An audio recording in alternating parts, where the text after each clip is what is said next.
Ótimo. Bom dia. Como já foi dito, eu sou Afonso Oliva, presidente da Comissão de Direito Eletrônico da UB Sergipe. Eu vim aqui hoje falar para vocês um pouquinho sobre o processo eletrônico e os novos desafios para a advocacia. Isso também, tá? Alguns avisos antes de começar. Se vocês vieram aqui achando que eu vou ensinar alguma coisa, talvez vocês aprendam alguma coisa aqui nessa palestra, desistam. Realmente, a minha palestra aqui hoje vai servir somente para complicar um pouquinho a cabeça de vocês. O meu objetivo é plantar a dúvida e plantar uma ideia também, semear alguns conceitos novos aí para vocês sobre o processo eletrônico e sobre o direito eletrônico também. Para aproveitar, eu peço desculpa se a palestra é um pouco rápida, porque a gente está com um tempo um pouco curto. Vamos aproveitar então falando um pouquinho sobre nomenclaturas. Para começar, vocês vão escutar muito por aí, talvez já tenham escutado até aqui durante esse evento, sobre processo virtual e juizados virtuais. O que é que eu peço para vocês? Esqueçam disso. Esqueçam processo virtual e juizados virtuais. Eles não são processos virtuais e juizados virtuais. O virtual é a simulação de algo. Então, quando a gente fala em mundo virtual, tudo bem, mundo virtual perfeito, aquele mundo lá da internet, ali é uma simulação de algo que não é real, tá ok? Os juizados não. Os juizados existem, eles não são virtuais. Os processos também não são virtuais, eles existem. Não são virtuais. Por favor, mantenham isso na cabeça. Para reforçar um pouquinho, eu já venho fazendo essa palestra há algum tempo e eu já vi que nem sempre está tendo tanto resultado. Então, vou apresentar aqui para vocês os dois pandas que eu trouxe. Então, pensem que toda vez que vocês falarem em processo virtual, vocês matam um panda. Juizado virtual, vocês mataram outro panda. E ninguém quer matar panda, né? Os pandas são bonitinhos e são legais. Então, por favor, vamos parar com isso. Os processos, eles utilizam a eletrônica. Os processos virtuais, os processos não são virtuais, eles utilizam a eletrônica. Por isso são processos eletrônicos, juizados eletrônicos. Processo eletrônico e o juizado. O juizado eletrônico que a gente tem hoje em dia, na realidade, ele só faz uso da eletrônica. Ele é o juizado especial civil e criminal que continua. Se você chegar para um juiz de um juizado que trabalha com processo eletrônico e perguntar para ele, doutor, o seu juizado é eletrônico? O seu juizado é virtual? Ele vai falar que não. Ele existe. Ele está lá, o servidor está lá, o juiz está lá.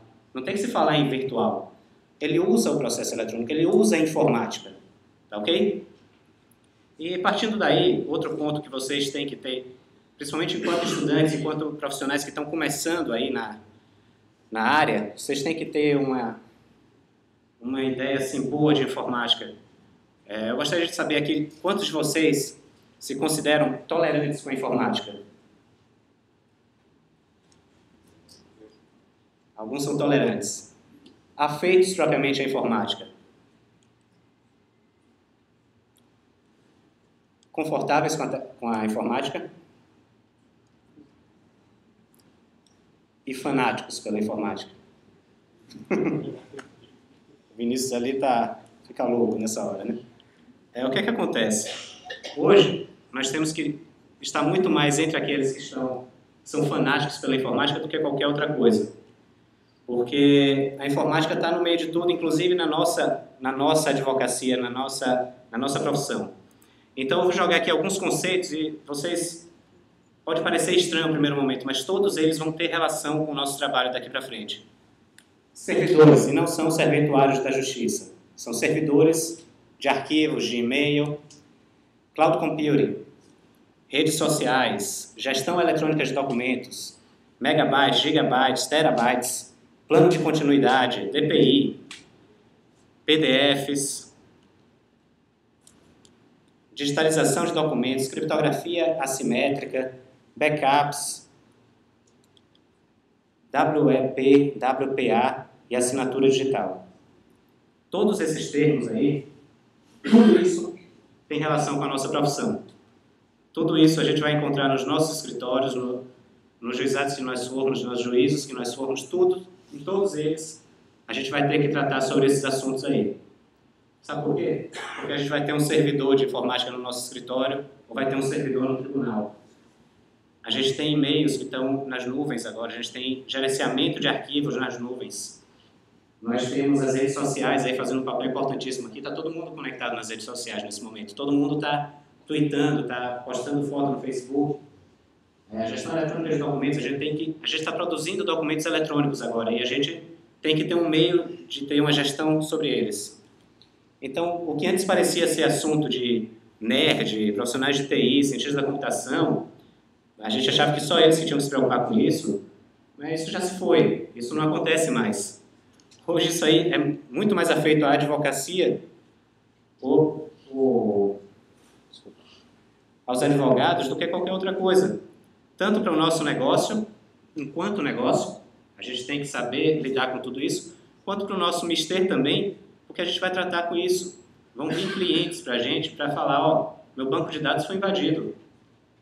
Aí você vai olhar para o cliente e vai falar, hã? Banco de dados? Que banco de dados?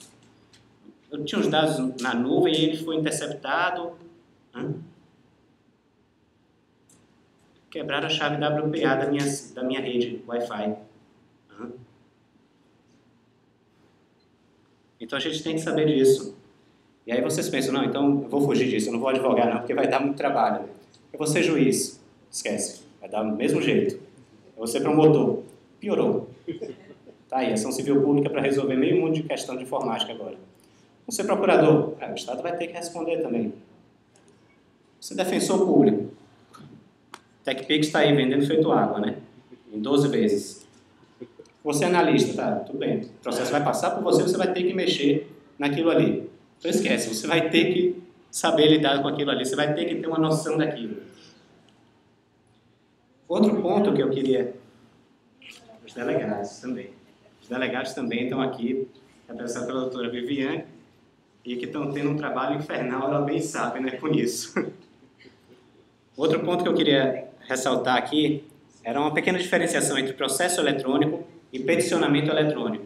Mais ou menos como a gente teve ontem na palestra do Dr. Pepe, o processo eletrônico é uma coisa, o processo eletrônico é o todo.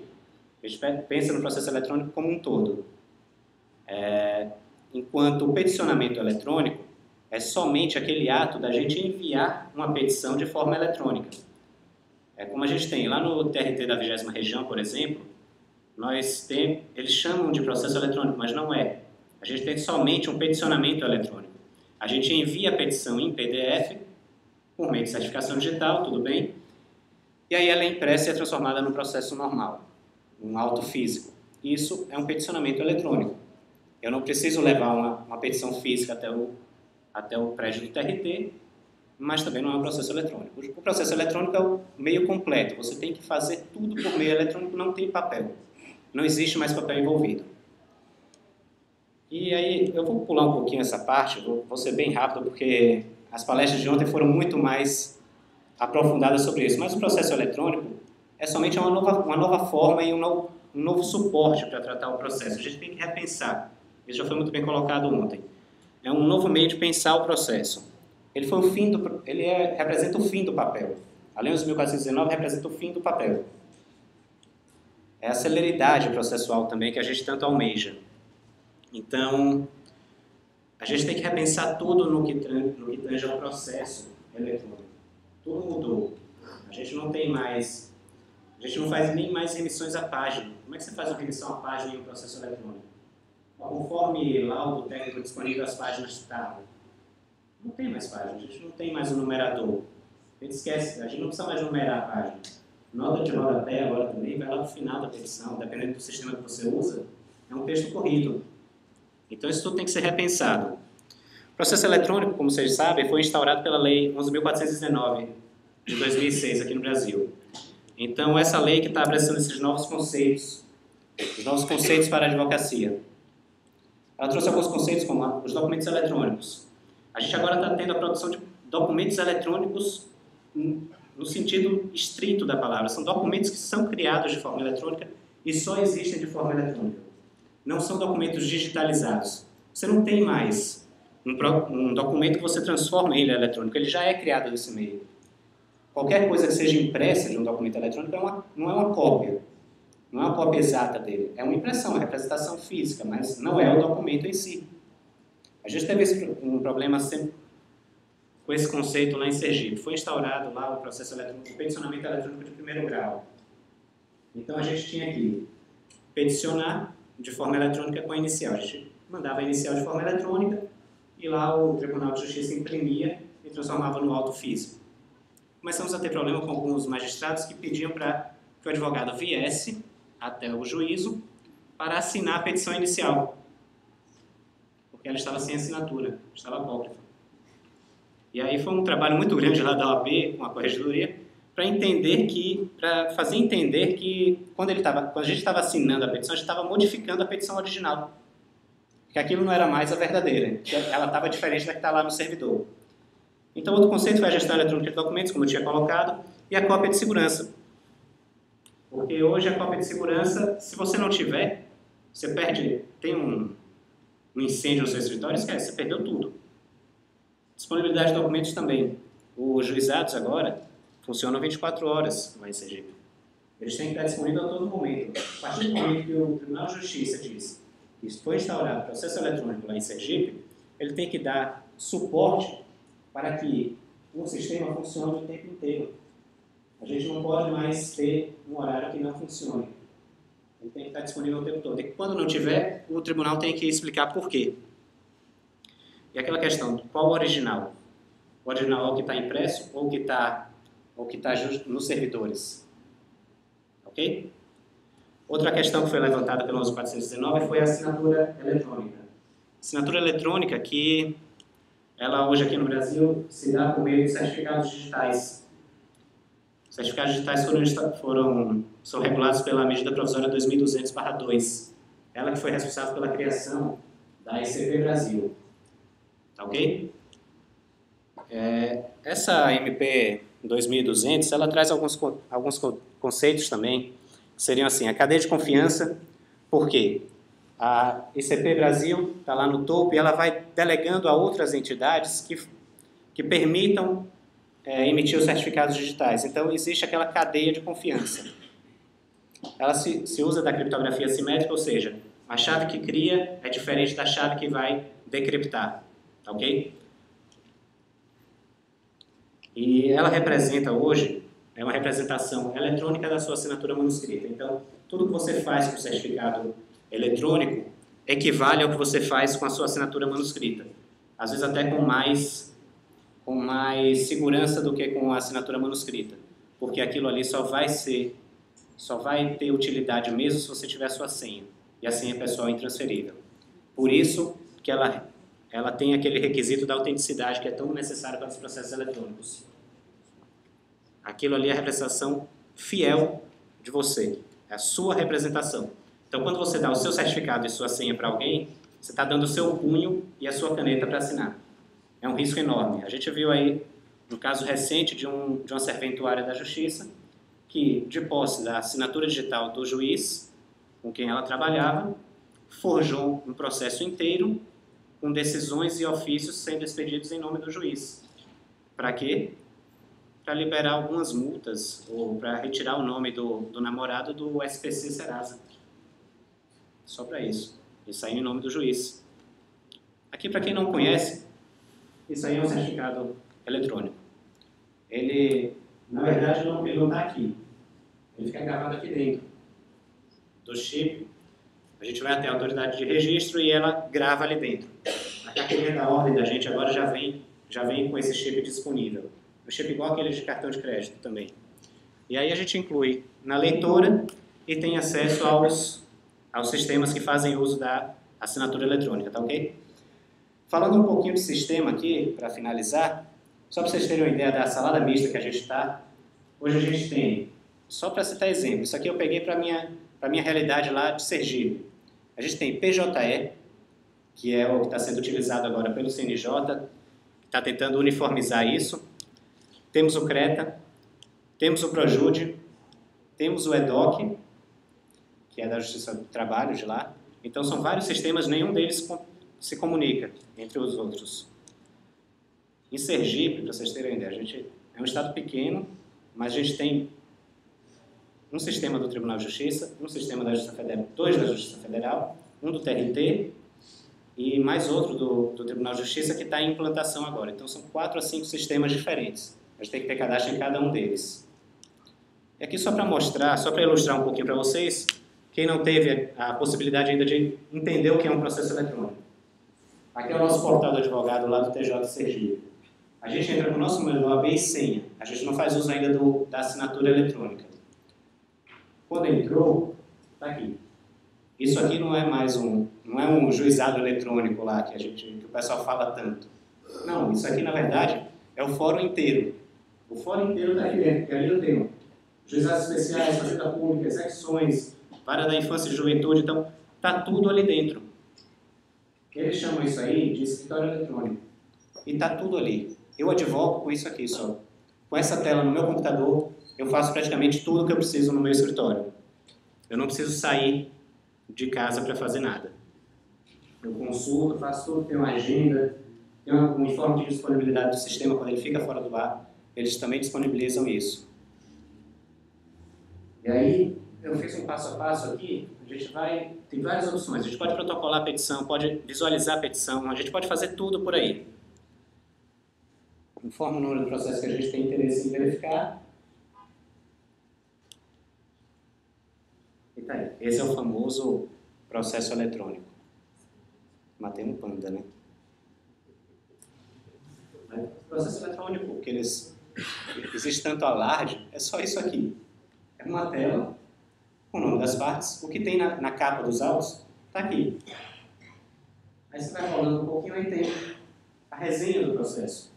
O que diferencia isso aqui de uma resenha que você vê no site, no nosso caso, em Sergipe, são esses disquetes aqui. E esses links. Quando eu clico num link desse,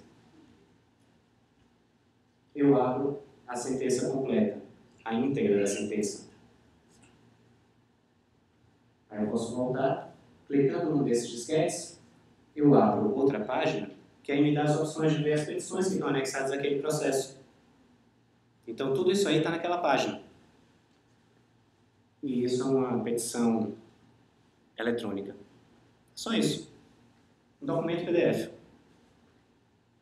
Não tem bicho de 7 cabeças. O processo eletrônico não é bicho de 7 cabeças.